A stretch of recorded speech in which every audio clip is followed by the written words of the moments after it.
Jokic ginawang bata lang ng Timberwolves. Denver Nuggets versus Minnesota Timberwolves Game 6. Yan ang pag-uusapan natin mga tropa. Let's go! Nice play agad ang ginawa nga dito ng Wolves for a dunk. Then si Jamal Murray na injured pa agad dito sa laban.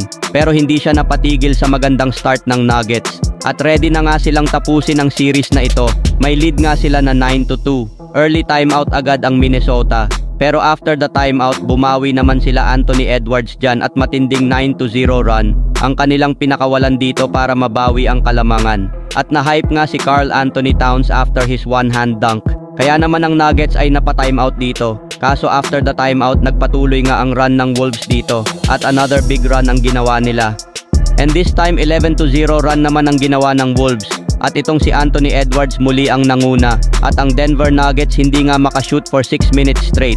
Wala silang field goal at hanggang sa lumaki na sa 26-11 ang kalamangan dito ng Minnesota. Dahil nga sa kanilang elite defense na naman na ginagawa this quarter.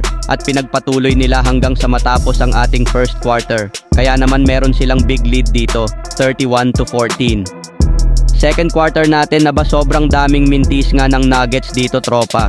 Halos lahat ng 3-pointers nila ay hindi nga pumapasok. Kaya naman si Jokic kinalabaw na lang sa ilalim ang depensa. At ang lahat nga ng Nuggets player continues to struggle. At parang nakalimutan nga nilang magbasketball. Tapos sa kanila naman si Nasrid ay ang laking tulong nga sa second unit ng Wolves. Pinalaki niya na sa 19 points ang lamang nila over the defending champs. Then pagbalik ni Anthony Edwards 3-pointer agad para bigyan ng 22-point lead. Ang Minnesota Timberwolves meron na siya agad 19 points sa laban. And the same story continues mga tropa, ang elite defense of the Minnesota Timberwolves continues to bother nga ang Denver Nuggets. Kaya hirap na hirap nga silang pumuntos mga tropa. At sa ending nga natin kahit papano may naibawi nga itong team ng Denver Nuggets. Pero the Minnesota Timberwolves ay meron pa ring 19-point lead at the half 59-40. At sa ating third quarter, Jaden McDaniels gumawa ng 5 points para nga sa kanyang team. And then si Anthony Edwards pinahiya si Porter Jr. What a move dito. Inangasan pa nga pagtapos na pa timeout dyan ng Nuggets. And after the timeout, 6-0 run ang ginawa nila dito ng Denver.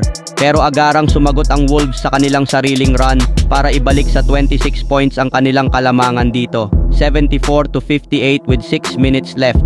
Tinitigan pa nga ni Anthony Edwards dito si Jamal Murray after the play. Then talagang walang makuwang momentum nga ang Denver dito.